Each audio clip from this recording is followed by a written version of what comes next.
All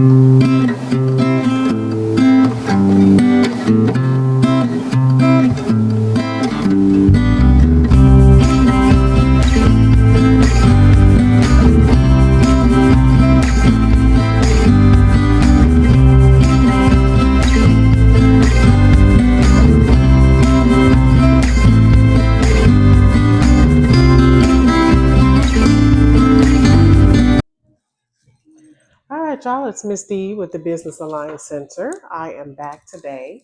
It has been a great day, but we are going to get into our vision boards. I've been talking about the vision board, and I started it, of course, at the beginning, before the beginning of the year, kind of brainstorming my ideas, and then finally made a vision board of it within the first quarter.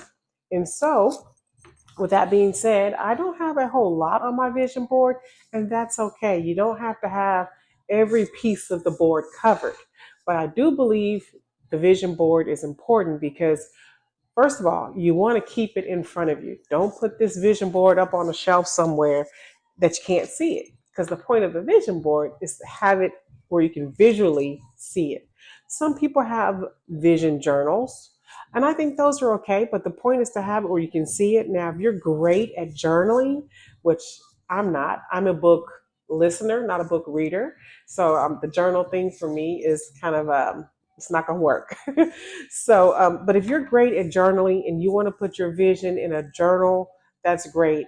Some people are really detail oriented. Some of their visions require outlines, milestones, things like that. So, if that's your idea, hey, that's great. And if it's working for you, I'm glad, because the goal is not to have a lot of visions written down and ideas and goals that you're never going to accomplish, or that you feel are just too obtainable, or you set the mark too high. Give yourself some grace and give yourself some cushion. Not saying make them so low to where they're easy and you could just check them off, but you want them to be realistic. Challenge yourself, but make the goals realistic, and let's set some benchmarks. So those goals that you have, saying as an example, you can put it throughout the year. Let's say, as an example, I put on mine a goal that can be measured. Let's say 1,000 followers on Facebook. For some people, that's easy. For some people starting out, they've got to really work that out and plan that. So if you want 1,000 followers by the end of the year, you need to be working on getting at least 83 to 84 followers a month. Now, if you get ahead of that, don't slow down your momentum, keep going. So that's what I mean by measurable goals. And then we'll have I'll show you an example of that tonight on my board. Now, my board, like I said, is very simple, and this is how it looks. I've been teasing y'all with it a little bit here and there, but it's got some very basic, simple things here. You'll see some words called out that I've kind of posted there. These were very strategic.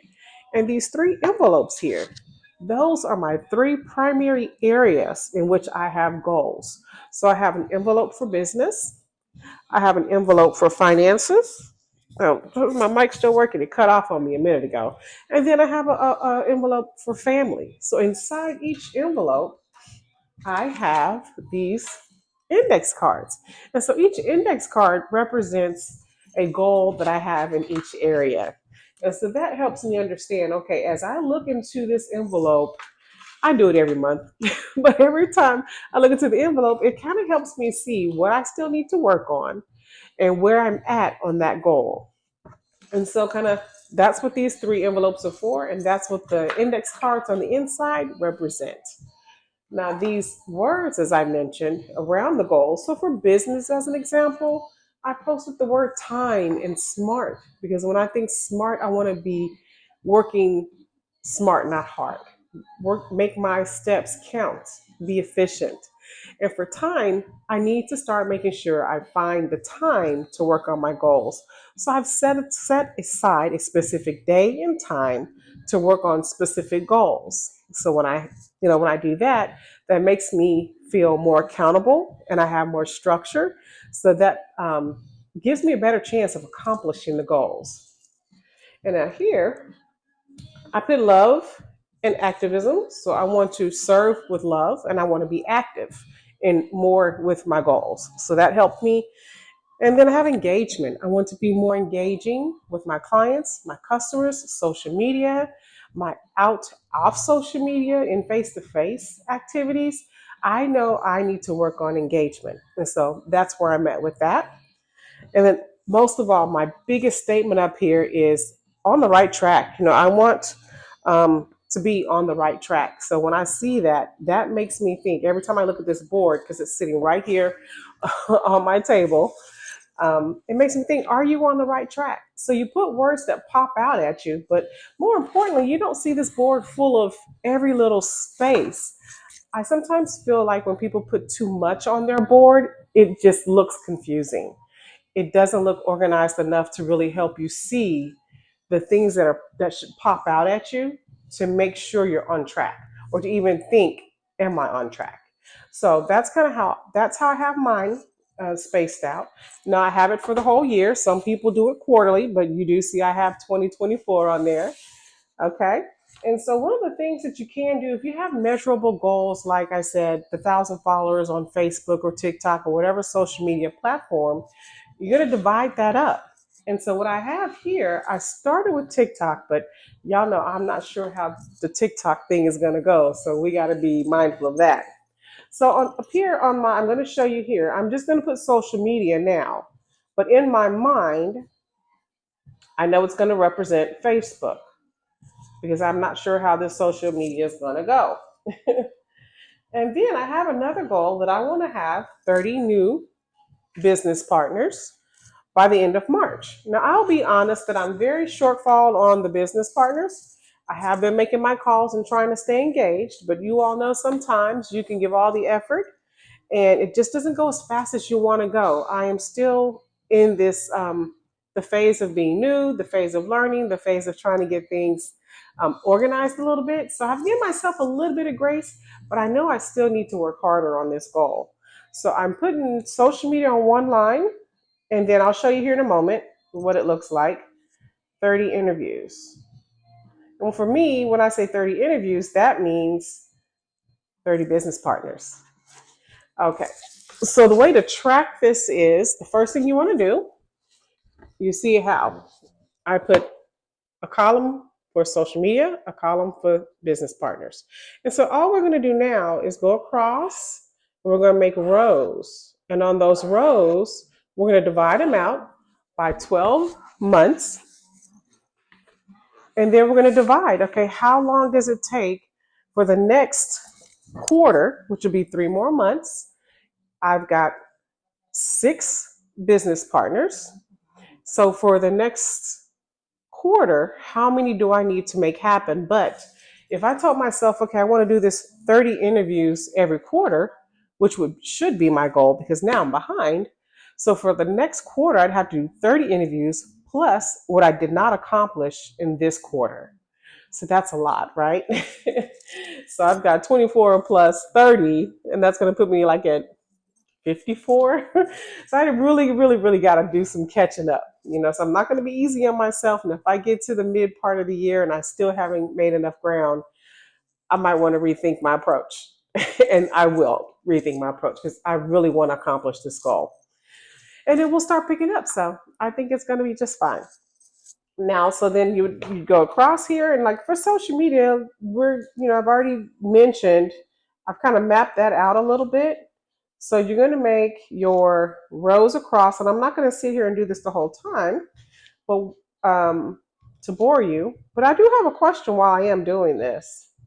How many of you have a vision board, and how many of you are tracking your progress? Are you making measurable goals? Are they attainable goals? You certainly don't want to make them too hard, as I mentioned earlier. And then you don't want to make them too easy. So for my social media, I know my month 1, 2, 3, 4, 5, and we'll do 6 because I also know that I have to reset for my 30 new interview, right? So in social media, I have 83, 83, 83, 83, 83 is the goal for each month for the first 6 months. 83. Now, I will say that I'm very excited because not only do I have I reached my goal for the quarter, I am on track to reach the goal for the next quarter. So I have successfully reached 100 new followers each month instead of just the 83. So I am ahead of my goal. Now I am not going to slack down, slow down, or anything. I'm going to keep going because I'm going to feel so good at the end of the year when I have surpassed my goal. Now, like I said, that's a lot for, that's not a lot for a lot of people. But for me, with all that I have going, I know I want to take my time and have organic followers. So that's great for me. I feel good about that. So I put a numbered here. So it represents each month. This represents each month. And then I put my 83. And then I'm going to do the same thing. I'm going to put for each month, I would need 10 clients here if I'm doing this by quarter. So I would have needed 10, 10, 10, January, February, March to get 30, right? And so now I've got to do the next thing here, another 10, 10, 10 for the next quarter. So if I'm trying to get 30 clients each quarter, I'm going to look at it as to, well, you need 10 each month to reach that goal. And so I did not get 10 in the first quarter. So I've got to keep working at it. I didn't get 30 the first quarter. So I've got to keep working at it. And I shall, but this gives me an idea of, okay, did you reach that goal? Did you surpass that goal? Are you falling short on that goal? And be honest with myself. It's okay, I didn't make as many calls as I wanted to. I didn't make it to as many outdoor engagements as I wanted to. So you gotta reset yourself each quarter so that at the end of the year, you give yourself the best chance. You gotta look at these goals. It doesn't have to be each quarter. For you, it can be each month. It can be at the halfway point of the year. But I like to do it each quarter because that does make it fair and it keeps you um, it helps you reset when you need to, so you're not waiting too long to reevaluate and regroup, right? So I love vision boards, and certainly hope you have a vision board and you think about it if you're in business to help. And by the way, if you hear this music in the background, I do not own the rights to this music. I wish I had said that earlier, but I will type that too because this is going on YouTube and Facebook and TikTok. So have your vision board ready. It doesn't have to be full of a whole lot of different parts, but it does need to have your primary goals, a way to list your goals, put them in the envelopes if you're going to use this format, and then have like a little measuring stick on the side so that you can see where you are each month for your goal. Now, if you have any questions, please let me know. And if you have a vision board, please let me know how you're doing. I'd love to hear about it. I'd love to see it. That would be great. And next quarter, I will be honest with you, we'll share vision boards again and we'll talk about where we're at. And if you have any suggestions or you need any suggestions on how to complete yours or how to get it started, we can certainly do that as well. I may have a live session with some of my business partners if they have vision boards, and if not, we can create vision boards for them as well. But this has been Denice Stanford with the Business Alliance Center, and I want to share with you our small business owner, or I like to say business owner. It has its advantages either way. Our featured business owner is Miss Treva Sneed of Love on Purpose Candles. Please take a look at her candles and see what she's got here. And if you like it, reach out to her. Check out her website. She's got a great website.